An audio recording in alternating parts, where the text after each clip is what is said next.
లక్ష్మి విహారిని పక్కకు తీసుకొని వచ్చి అక్కడ ఊరి జనాలు రాళ్ళతో కొట్టడం అదంతా ఆలోచిస్తూ ఉంటుంది, ఏడుస్తూ ఉంటుంది. ఎందుకు విహారి గారు ఇన్ని కష్టాలు పడుతున్నారు? మీ స్థాయి ఏంటి? మీరు ఇవన్నీ పనిష్మెంట్లు మీరెందుకండి ఈ శిక్షలన్నీ అనుభవించడం? ప్లీజ్ అండి వెళ్ళిపోండి అని లక్ష్మి బ్రతిమలాడుతూ ఉంటుంది. లేదు లక్ష్మి, నేను నా భార్యను తీసుకొని మాత్రమే వెళ్తాను ఇక్కడి నుంచి అని విహారీ చెప్తూ ఉంటాడు. అది కాదు విహారీ గారు, ఒకవేళ 3 రోజుల తర్వాత మా నాన్నగారు మిమ్మల్ని ఒప్పుకోకపోతే జీవితంలో మనమేం కలవలేము, మనకున్న బంధంకి కూడా విలువ ఉండదు అని లక్ష్మి ఏడుస్తూ ఉంటుంది. చూడు లక్ష్మి, నేను ఒక స్టోరీ చెప్తాను విను అని విహారీ తన స్టోరీ చెప్తూ ఉంటాడు. ఎన్నో ఆశలతో అమెరికా వెళ్ళిన ఒక అబ్బాయి వాళ్ళ అమ్మ పిలిచిందని ఇండియాకి వస్తే వచ్చే దారిలో ఒక అమ్మాయిని చూసి ఇష్టపడడం, ఆ తర్వాత అనుకోకుండా ఆ అమ్మాయినే పెళ్లి చేసుకోవడం, మా అమ్మ కోసము కుటుంబం కలిసి ఉండడం కోసం మరదల్ని పెళ్లి చేసుకుంటానని మాట ఇవ్వడం, ఇదంతా ఒక డెస్టినీ కాదా లక్ష్మి? నువ్వు గుర్తుందా నీకు? మనకు దాదాపుగా 4 సార్లు పెళ్లి జరిగింది తెలుసా నీకు? ఐడియా ఉందా? అలానే అని చెప్తూ ఉంటాడు. ఈ స్టోరీ అంతా మీదే అని నాకు అర్థమవుతుంది విహారి గారు అని అంటూ ఉంటే, నీకు అర్థం అవ్వాల్సింది స్టోరీ కాదు లక్ష్మి, అందులో ఉన్న డెస్టినీని నువ్వు అర్థం చేసుకోవాలి. మన పెళ్ళి 4 సార్లు జరిగింది. అది కాకుండా సహస్రమెడలో నేను తాళి కట్టనని చెప్తూ ఉన్నా అందరూ నన్ను తాళి కట్టమని బలవంతం చేశారు. అయినా కూడా విధిరాత వల్లే కదా నేను సహస్రమెడలో 3 ముళ్ళు వేయలేకపోయాను, 2 ముళ్ళు మాత్రమే వేశాను. నువ్వు ఎలాగైనా అగ్నిసాక్షిగా పెళ్లి చేసుకుంది నిన్నే, 3 ముళ్ళు వేసింది నీ మెడలోనే, నువ్వు మాత్రమే నా భార్యవి, నువ్వు లేకుండా నేను తిరిగి ఇక్కడ నుంచి వెళ్ళను లక్ష్మి అని విహారీ చెప్తూ ఉంటాడు. అది కాదు విహారీ గారు అని లక్ష్మి చెప్తూ ఉంటే, నీకు నేను ఇంత చెప్తున్నా నీకు అర్థం కావట్లేదు కదా లక్ష్మి, నువ్వు రాకుండా మాత్రం నేను ఇక్కడ నుంచి కదలను, ఒకవేళ వెళ్ళాల్సి వస్తే నా శవమే వెళ్తుంది అని విహారీ చెప్తూ ఉంటాడు. ప్లీజ్ విహారీ గారు అలా మాట్లాడకండి అని లక్ష్మి ఏడుస్తూ ఉంటుంది. చూడు లక్ష్మి, ఎవరైనా చూస్తే బాగోదు, నువ్వు లోపలికి వెళ్ళు అని విహారీ చెప్పడంతో లక్ష్మి ఏడుస్తూ వెనక్కి తిరిగి చూసుకుంటూ లోపలికి వెళ్ళిపోతుంది. మరోవైపు ఆదికేశవులు ఆలోచిస్తూ ఉంటాడు హాల్లో ఉండగా. అప్పుడు ఆ పెద్దావిడ వచ్చి రే ఆది అని మాట్లాడుతూ ఉంటుంది. చెప్పు పెద్దమ్మ అని ఆదికేశవులు అడుగుతూ ఉంటే, నువ్వు చేస్తుందేం బాగాలేదురా అని అంటూ ఉంటే, ఏం చేశాను పెద్దమ్మ అని ఆదికేశవులు అడుగుతూ ఉంటాడు. ఊరి జనాలందరూ ఎంతో కష్టపడి 6 నెలలు కష్టపడి ఆ బట్టలన్నీ నేసారా, ఇప్పుడు డబ్బులు తీసుకోకుండా అది ఎటు కాకుండా చేశారు, వాళ్ళకి ఎందుకురా అలా చేశావు అని ఆ పెద్దావిడ అడుగుతూ ఉంటే, మాట పోగొట్టుకోలేను కదా పెద్దమ్మ, నేను వేక్రాఫ్ట్ వాళ్ళకి కూడా మేము చేయలేమని చెప్పేశాను, ఇప్పుడు ఈ ఇంట్లో ఉన్న పరిస్థితులు చూసావు కదా, ఇప్పుడు ఏం చేయను నేను, అది ఎలా పూర్తి చేస్తాను అని ఆదికేశవులు అంటూ ఉంటాడు.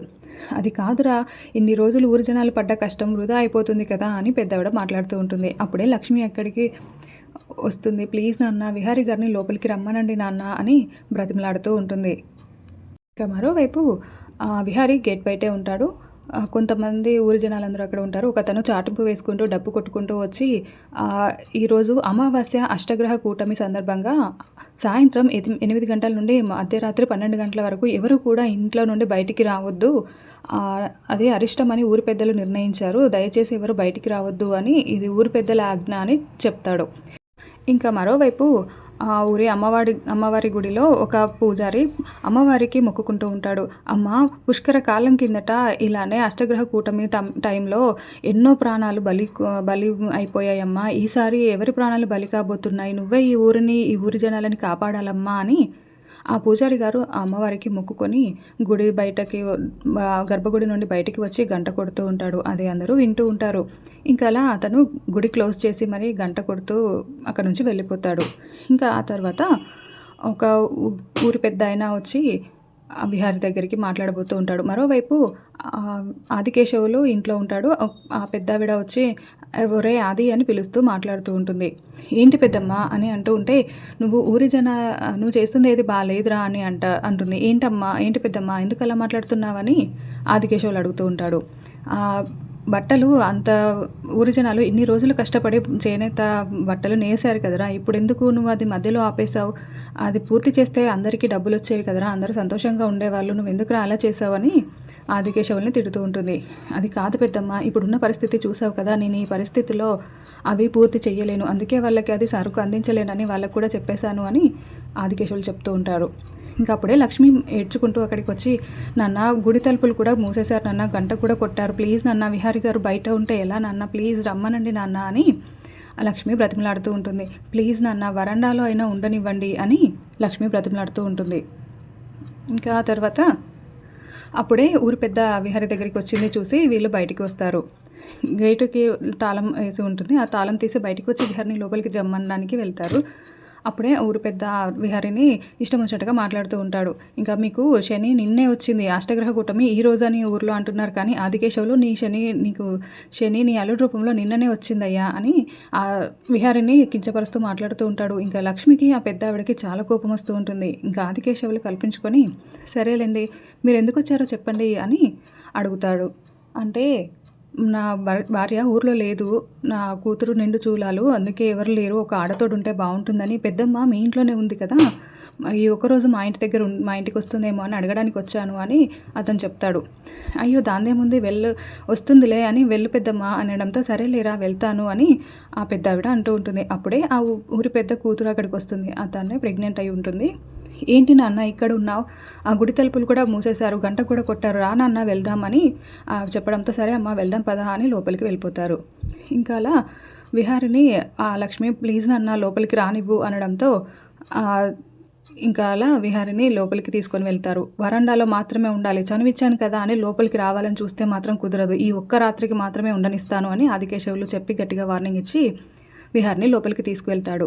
మరోవైపు ఆ ప్రెగ్నెంట్ అమ్మాయి బెడ్లో కూర్చొని ఉంటుంది. తనకి పెయిన్స్ వస్తూ ఉంటాయి.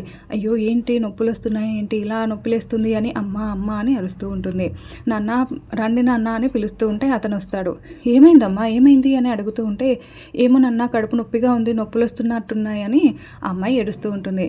పెద్దమ్మ ఒకసారి వచ్చి చూడు అని కంగారు పడుతూ ఆ పెద్దవాడిని పిలవడంతో సరే అమ్మ నువ్వు పడుకో నేను చూస్తాను అని ఆవిడ అంటూ ఉంటుంది. ఇంకా అలా పొట్ట మీద చేపెట్టి చూసి అరే ఇవి పురిటి నొప్పులే తనని ఎలా ఇప్పుడు కాపాడడం అని ఆలోచిస్తూ ఉంటారు. ఇక రేపటి ఎపిసోడ్లో విహారీ ఆ అమ్మాయిని ఎలాగైనా హాస్పిటల్కి తీసుకువెళ్ళాలి అని తోపుడు బండి మీద వాళ్ళందరూ వద్దంటున్నా కూడా తీసుకొని వెళ్తూ ఉంటాడు. ఊరి కట్టుబాటు కాదని రాత్రిపూట ఆ అమ్మాయిని బయటికి తీసుకువెళ్ళడం వల్ల విహారీని ఊరి జనాలు ఏం చేయనున్నారు వచ్చే ఎపిసోడ్లో చూద్దాం. Thank you for watching. ఇప్పుడే నా ఛానల్ని సబ్స్క్రైబ్ చేయండి.